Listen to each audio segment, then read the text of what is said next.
This is my blood sugar level before having idli. I am having 3 idli and groundnut chutney. This is my sugar 2 hours after eating idli. So ఈ వీడియోలో మీరు చూస్తే తిన్న తర్వాత నా sugar down అయింది. ఇలా ఎప్పుడవుతుంది?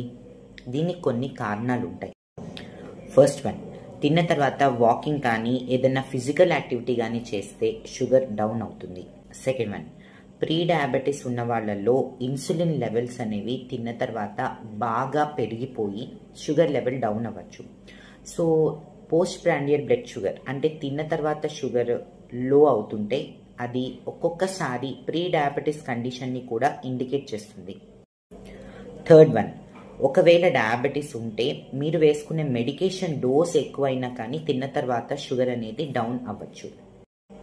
ఫోర్త్ వన్, మనం తినే ఫుడ్ క్వాంటిటీ తక్కువగా ఉన్నా లేదా ఫుడ్లో కార్బోహైడ్రేట్స్ కాంపోనెంట్ అనేది అసలు లేకుండా ఒట్టి ప్రోటీన్ ఫ్యాట్ ఫుడ్ తీసుకున్నా కూడా షుగర్ లెవెల్ డౌన్ అవ్వచ్చు.